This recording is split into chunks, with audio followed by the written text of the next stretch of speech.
Hello friends, स्वागत है आपका एक बार फिर से आपके अपने लीगल चैनल सोच पर प्रहार में। दोस्तों, आज की इस वीडियो में हम डिस्कस करने वाले हैं ऑनरेबल सुप्रीम कोर्ट का एक ऐसा जजमेंट जिसमें उन्होंने 498 ए आईपीसी का जो मिसयूज है उस पर काफी सारी चीजें बोली और लड़की के द्वारा जो एलिगेशंस लगाए गए थे हर एक एलिगेशंस की अच्छे से जांच परख के पाया कि इनसे 498 ए नहीं बनता है। और कई बार होता है कि लड़की आपके जो परिवार वाले होते हैं हम कहीं जॉब करते हैं तो उनके वर्क प्लेस पे भी कंप्लेंट्स भेज देती है। फॉर एग्जाम्पल, आपके फादर या मदर कहीं पे जॉब करते हैं, उनके डिपार्टमेंट में लेटर लिख दिया, या आपका भाई या बहन कहीं पे काम करती है वहां पे कुछ लेटर लिख दिया ताकि उनकी नौकरी चले जाए या उनको परेशानी आए, इस उद्देश्य से। तो इस प्रकार की जो चीजें होती हैं उस पर भी यहाँ ऑनरेबल सुप्रीम कोर्ट ने काफी गहनता से विचार किया है। और दोस्तों, ये 498 का जो मामला है ये सुप्रीम कोर्ट ने खत्म कर दिया रिसेंटली। अतुल सुभाष और पुनीत खुराना के मामले में यही हुआ कि इतनी सब चीजें थी जिनकी वजह से उनको मानसिक परेशानी थी और उन्होंने ऐसा कदम उठाया। और दोस्तों, अतुल सुभाष केस के बाद ऑनरेबल सुप्रीम कोर्ट से कई सारे जजमेंट आए जिन पर टाइम टू टाइम हमने आपके लिए वीडियो भी बनाया और उनसे आपको काफी राहत भी मिलेगी 498 के मिसयूज को लेकर के। दोस्तों, आज का जो जजमेंट है ये भी 498 के मिसयूज को लेकर के है। और जितने भी लोगों के केस चल रहे हैं और जो सोच रहे हैं कि हम क्वैशिंग में जाएं उनको जाना चाहिए, और जिन लोगों को मैंने समझाया वो लोग बहुत अच्छे से जानते होंगे। मैंने आपको हमेशा बताया कि पीरियड का बहुत इंपॉर्टेंस होती है, यानी किस समय पे कौन सा केस दर्ज किया गया है और किस समय पे क्या बचाव लिया गया है, वो काफी आपकी मदद करता है।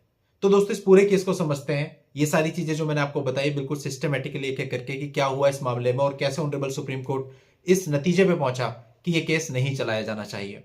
दोस्तों, इस मामले के अंदर क्या था कि दोनों पक्षकार साथ में रह रहे थे। पत्नी ने एक एफआईआर कराई हुई थी पति और उसके घर वालों के विरुद्ध 498 आईपीसी और बाकी अन्य धाराओं में। अब इसमें दोस्तों जो परिस्थिति थी वो ऐसी थी कि पत्नी ये स्वीकार करती है कि 2009 से वो अलग रह रही है। ओके। और 2013 में, यानी जब तक पति ने डाइवोर्स का केस फाइल नहीं किया तब तक उसने कोई शिकायत किसी के भी विरुद्ध दर्ज नहीं करी। यानी इस पीरियड में 4 साल गुजर गए और 4 साल के बाद जब पति ने अपनी तरफ से डाइवोर्स फाइल किया तो उसके बाद वो एक दहेज उत्पीड़न का केस लेकर के आती है 498 का, और उसमें चार्जशीट भी फाइल हो जाती है। इनिशियली जो ससुराल वाले हैं वो इसकी क्वैशिंग के लिए जाते हैं ऑनरेबल मध्य प्रदेश हाईकोर्ट, लेकिन हाईकोर्ट मध्य प्रदेश इसमें क्वेश्चन करने से मना कर देता है और उसके बाद फिर वो इस चीज को अपील करते हैं ऑनरेबल सुप्रीम कोर्ट में। अब वो लोग सुप्रीम कोर्ट में आते हैं और सुप्रीम कोर्ट इस चीज को देखता है। पहली चीज तो यही देखता है कि भाई जो लड़की के बयान है कथन है उनमें विसंगतियां हैं। दूसरी चीज ये देखता है कि 2009 से लेकर 2013 तक जब वो अलग रह रही थी तब तक उसको कोई क्रूरता याद नहीं थी, लेकिन 2013 में जैसे ही पति ने तलाक का केस डाला उसके बाद उसने क्रूरता और दहेज उत्पीड़न की शिकायत दर्ज करा के एफआईआर कराई और उसकी चार्जशीट प्रस्तुत हो गई। तो यहां से जो उसकी बुरी मंशा है वो क्लियर होती है। इसके अलावा इसमें जो पति है, पति को मीनवाइल जो डाइवोर्स की डिक्री भी मिल चुकी थी। हालांकि इस डाइवोर्स को जो पत्नी थी उसने ऑनरेबल हाईकोर्ट में चैलेंज किया हुआ था और अपील पेंडिंग थी। अब इस दौरान जब इनकी शादी हुई थी कपल की, उसके बाद जो पति का भाई था उसने परीक्षा दी और वो जस्सा बन गए, यानी न्यायिक परीक्षा में सफल हो गए, जस्सा बन गए। अब जो ये पत्नी थी जिसने ये केस दर्ज किया था उसने भाई के खिलाफ भी मुंबई भ्रष्टाचार निरोधक ब्यूरो एवं हाईकोर्ट मध्य प्रदेश को कंप्लेंट्स लिखी थी। अब ऑनरेबल सुप्रीम कोर्ट ने यह पाया कि इससे पूर्व भी महिला ने एक बार जो है उसके खिलाफ एक घृणित कंप्लेंट लिखी थी जिसे वो स्वीकार करती है। अब कोर्ट ने माना कि भाई वो जज है, अधिकारी है, वो उससे क्यों दहेज मांगेगा, अपने भाई की पत्नी है। अगर उसकी ऐसी इच्छा भी होगी, मान लो चलो वो बुरा ही है, तो मांगेगा तो अपनी पत्नी से मांगेगा। तो इस पे भी कोर्ट ने ये माना कि भैया जो पत्नी है उसने जो शिकायतें डाली हैं तरह तरह की मल्टीपल कंप्लेंट्स, उसके इरादे नेक नहीं है। इसके अलावा दोस्तों कुछ ऐसा आरोप था नहीं। एक आरोप अपनी सास पे लगाया हुआ था जिसमें उन्होंने लिखा था कि भाई सास उसको ताने देती है जब उसने मैक्सी पहनी हुई थी कि भाई तुमने ऐसे वस्त्र पहने हैं, तुम्हें के बाहर नचाया जाना चाहिए, ऐसा एक आरोप था।